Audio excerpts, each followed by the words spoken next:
حضرت ابو بکر صدیق رضی اللہ تعالی عنہ کی بیٹی حضرت اسماء رضی اللہ عنہ فرماتی ہیں کہ جس زمانے میں نبی کریم صلی اللہ علیہ وسلم نے صلح فرمائی تھی، یعنی صلح حدیبیہ،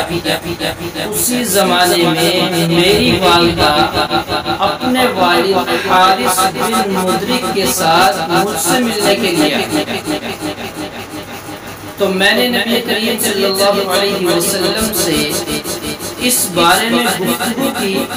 اور فرمایا کہ یا رسول اللہ، میری والدہ اپنے والد کے ساتھ مجھ سے ملنے کے لیے آئی ہے، تو کیا میں ان کے ساتھ حسن سلوک کروں یا نہ کروں، ان سے بات چیت کروں یا نہ کروں، کیا معاملہ ان کے ساتھ مجھے کرنا چاہیے؟ نبی کریم صلی اللہ علیہ وسلم نے ارشاد فرمایا کہ تم اپنی والدہ کے ساتھ حسن سلوک کرو۔ کتنی بڑی بات، کتنی اہم بات، کتنا بڑا پیغام میرے اور آپ سب کے لیے ہے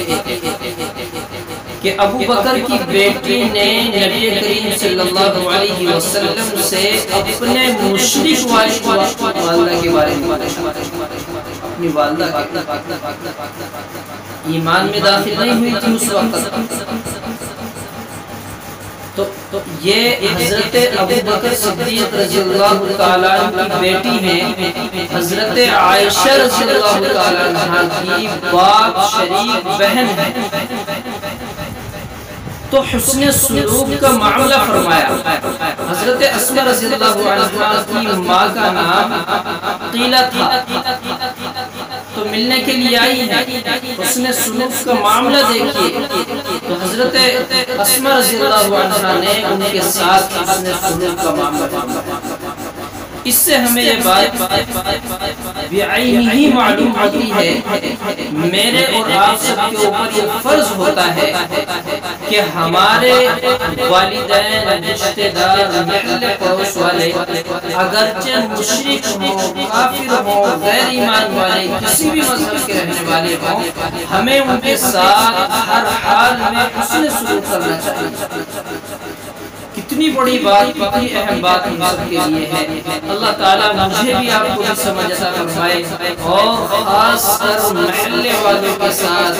پڑوسیوں کے ساتھ، رشتہ داروں کے ساتھ حسن سلوک کا معاملہ فرمائے۔ اس حدیث نے ہمیں بہت بڑا پیغام دے دیا۔ اس حدیث کا واقعہ میں آپ کو یاد دہانی کے لیے، تاکہ آپ حضرات اس کا مطالعہ بھی کر سکیں اور اس حدیث کو بخاری شریف میں تلاش بھی کر سکیں، اس کا حوالہ دے دیتا ہوں۔ اس صفحہ نمبر بخاری شریف کی جلد نمبر 1 کے اندر یہ واقعہ موجود ہے، صفحہ نمبر 452 ہے اور حدیث نمبر 3080 ہے۔ اس کا آپ مطالعہ کریں، انشاءاللہ مجھے بھی آپ کو بھی نفع ہوگا۔ اللہ تبارک و تعالی مجھے آپ کو سب کو